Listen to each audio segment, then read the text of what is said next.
A wonderful day for everyone. I am Miss Gemeniano, and for today's discussion, we will delve into Jean Baudrillard's critical concepts found in the Precession of Simulacra, focusing on the hyperreal and the imaginary, as well as the subtopic political incantation. So before we begin on exploring the concepts of hyperreal and the imaginary and political incantation, let us first have an insight on Baudrillard's influence in media and cultural studies, particularly regarding simulacra and hyperreality.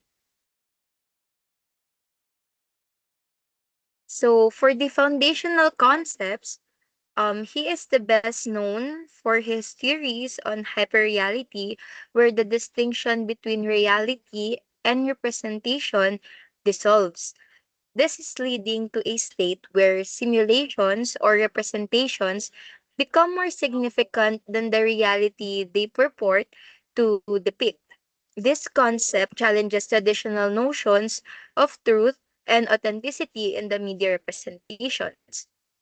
His work on simulacra describes a progression through which representations evolved from faithful copies of reality to a point where they no longer reference any real object or experience, creating a hyperreal condition where the simulated becomes indistinguishable from the real. Next is the critic of media.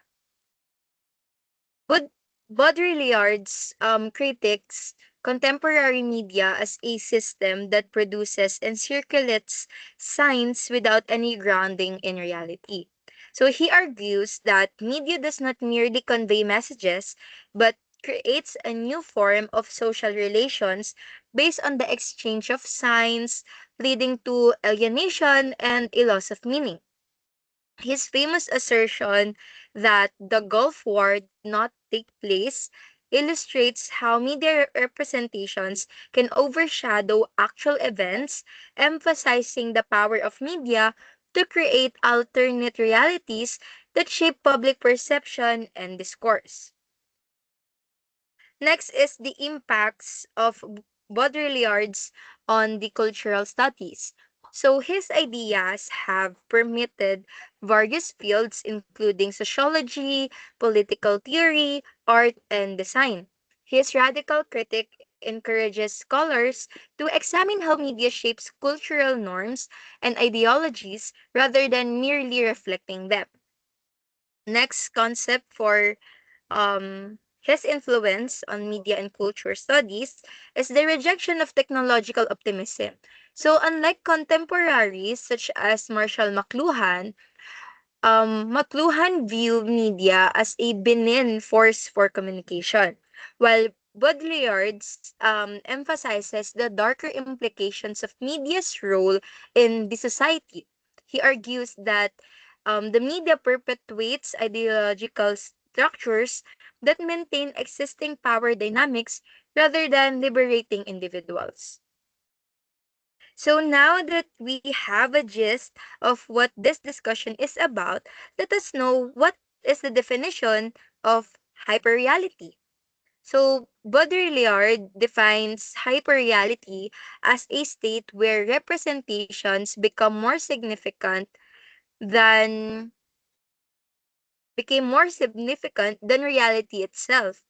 So he asserted that the simulacrum is never what hides the truth, but it is the truth that hides the fact that there is none. So in this textbook, he categorizes simulacra into three orders. So for the first order, it is faithful copies of reality. So an example of this is maps. So a traditional map represents a geographical area, providing a faithful reproduction of the terrain, landmarks, and distances. It reflects the actual layout of the physical world, serving as a reliable guide for navigation. The map is understood to be a direct representation of reality, embodying the first order of simulacra, where the image retains as a clear connections to its referent. Next is the second order, which is perversion of reality, where science mask, or in simple terms, it is the distort reality. So, a pertinent example for this is reality television. So, in the reality TV shows, it often represent or present distorted versions of reality.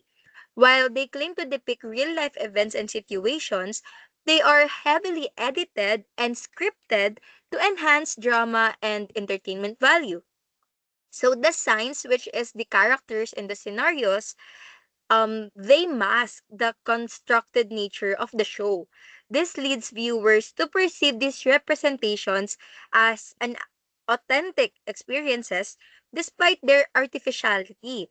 So this manipulation exemplifies the second order, where signs of distort reality rather than the reality being reflected accurately.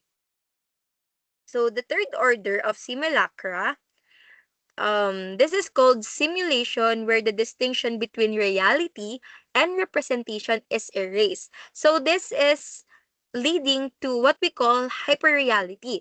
So for example is Disneyland. In Disneyland, they serve as a good example of hyperreality and the third order of simulacra, because the theme park designed in the Disneyland is its goal is to create an immersive experience that blends with fantasy and reality. Visitors or tourists that engage with this environment that simulate various realities in a historical setting, fairy tales, as well as adventure worlds, where the distinction between what is real and what is imagined becomes blurry. So the park's attractions are not merely representations, but they create a complete experience that feels more authentic than actual life. So this embodies Baudrillard's concept of simulation, where the science has no relation to any original reality. So this hyperreality connects to the next subtopic, which is the political incantation. Political incantation refers to how language shapes our understanding of the political realities. So Baudrillard argues that media serves as a powerful tool for creating this hyperreality. So, a great example for this is how social media platforms are utilized for political propaganda that blurs the lines between truth and the manipulation. So, for Baudrillard's view, is the media's role are the following. First is media as a simulation machine that constructs hyperreality, making it difficult, especially for the audiences, to discern truth from falsehood. And next is discussion on how political propaganda utilizes simulacra to shape public opinion that is creating a hyperreal political landscape. So to further analyze this political incantation, I have researched a case study and as example for this discussion. So example of this is the media framing of Bush during the Iraq War rhetoric, or media framing of Bush Iraq War rhetoric.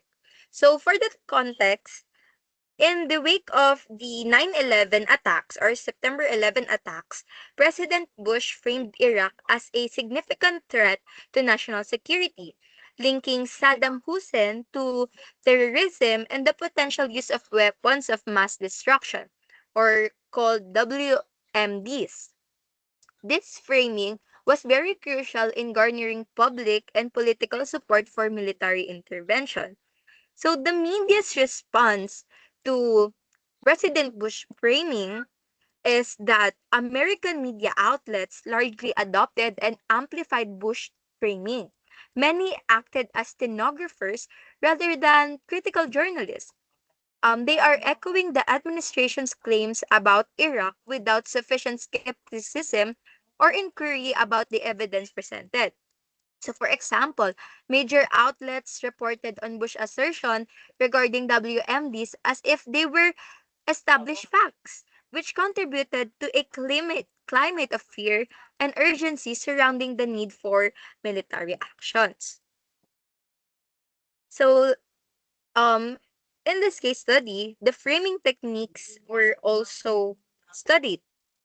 It's stated that the media utilized various framing techniques that emphasize themes such as national security, moral obligation, and the fight against terrorism.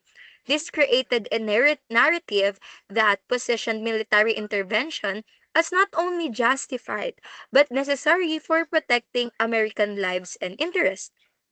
The framing also involved portraying dissenting views as unpatriotic or out of touch with the perceived threat posed by Iraq, thereby marginalizing opposition voices and reinforcing a singular narrative in favor of war.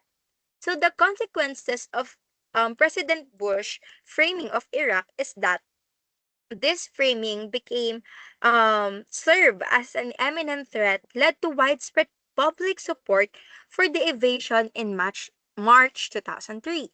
However, as it became clear that Iraq did not possess WMDs, this media framing faced significant backlash, leading to questions about the journalistic integrity and accountability in reporting government narratives. The case exemplifies how media framing can shape public opinion and influence policy decisions. This demonstrates the power dynamics between government narratives and the media representation.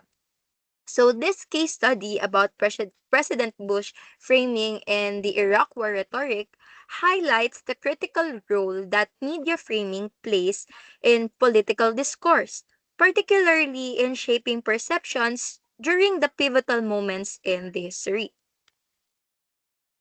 So, to conclude our discussion, my part for this reporting, it is evident that Baudrillard's theories remain very relevant today as they provide very essential frameworks for understanding the complexities of digital culture, social media dynamics, and as well as the pervasive influence of imagery in contemporary life. His work invites ongoing inquiry into how hyperreality continues to shape our experiences and our perceptions in an increasingly mediated world. So, in summary, Jean Baudrillard's contributions to media and cultural studies challenges us to rethink the nature of reality in an age dominated by images as well as representations. His theories on hyperreality and simulacra serve as critical tools for us to analyze the impact of media on culture and society. So that is the part of my reporting. Thank you so much.